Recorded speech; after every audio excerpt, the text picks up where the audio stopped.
ओम नमः शिवाय। श्री शिव महापुराण रुद्र संहिता सृष्टि खंड 20वां अध्याय। कुबेर ने भी सब परिवार भक्ति पूर्वक नाना प्रकार के उपहारों से वहां आए हुए भगवान शंभु की सादर पूजा की। तत्पश्चात उसने शिव को संतुष्ट करने के लिए उनका अनुगमन करने वाले विष्णु आदि देवताओं और अन्यान्य गणेश्वरों का भी विधिवत पूजन किया। इसके बाद उसकी सेवा को देखकर अति प्रसन्नचित्त भगवान शंभु कुबेर का आलिंगन कर और उसका सिर सूंघ कर अलकापुरी के अति निकट ही अपने समस्त अनुगामियों के साथ ठहर गए। तदंतर भगवान शिव ने विश्वकर्मा को अपने तथा दूसरे देवताओं के भक्तों के लिए उस पर्वत पर निवास हेतु यथोचित निर्माण कार्य करने की आज्ञा दी। हे मुने, विश्वकर्मा ने शिव की आज्ञा से वहां जाकर यथाशीघ्र ही नाना प्रकार की रचना की। उस समय विष्णु की प्रार्थना से शिव प्रसन्न हो उठे और कुबेर पर अनुग्रह करके वे कैलाश पर्वत पर चले गए। शुभ मुहूर्त में अपने निवास स्थान में प्रवेश कर भक्त वत्सल उन परमेश्वर ने अपने प्रेम से सबको सनाथ कर दिया। सभी प्रमुदित विष्णु आदि देवता, मुनिगण और अन्य सिद्धजनों ने मिलकर प्रेम पूर्वक सदाशिव का अभिषेक किया। हाथों में नाना प्रकार के उपहार लेकर सबने क्रमशः उनका पूजन किया और बहुत महोत्सव के साथ सामने खड़े होकर उनकी आरती उतारी।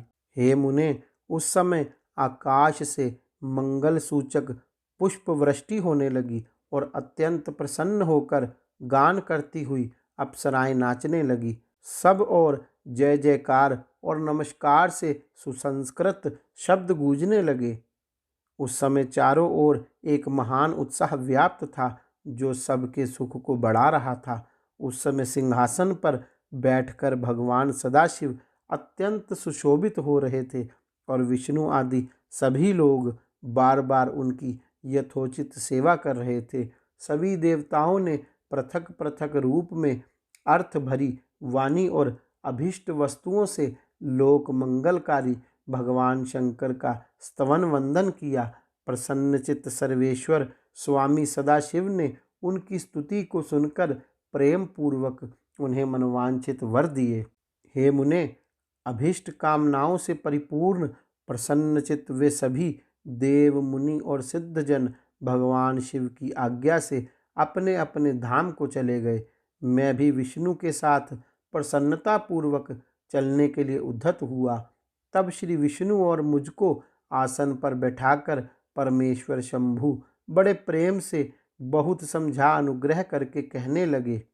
शिवजी बोले, हे हरे, हे विधे, हे तात, सदैव तीनों लोकों का सृजन और संरक्षण करने वाले हे सुरश्रेष्ठ, आप दोनों मुझे अत्यंत प्रिय हैं।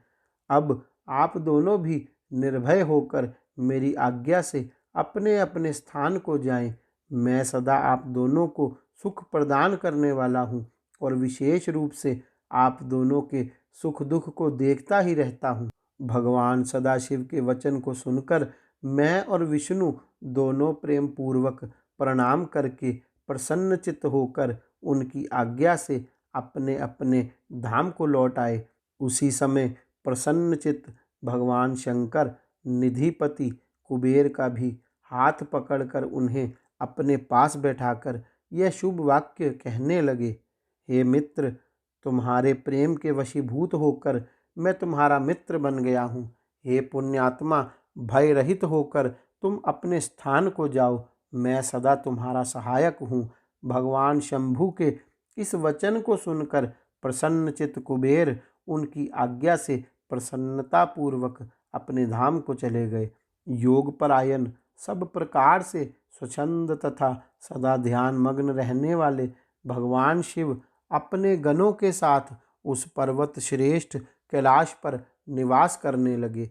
कभी वे अपने ही आत्मस्वरूप ब्रह्म का चिंतन करते थे, कभी योग में तल्लीन रहते थे, कभी स्वच्छंद मन से प्रेम पूर्वक अपने गणों को इतिहास सुनाते थे और कभी विहार करने में चतुर भगवान महेश्वर अपने गणों के साथ कैलाश पर्वत की टेढ़ी मेढ़ी उबड़ खाबड़ गुफाओं तथा कंदराओं में और अनेक सुरम्य स्थानों पर प्रसन्नचित होकर विचरण करते थे।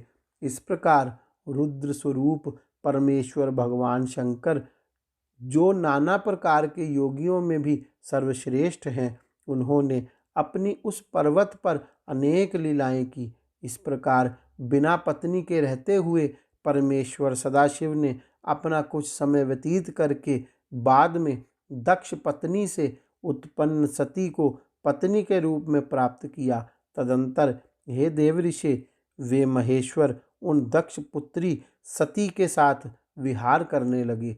इस प्रकार सती के साथ पति रूप में लोकाचार परायण रहते हुए वे बहुत ही सुखी थे।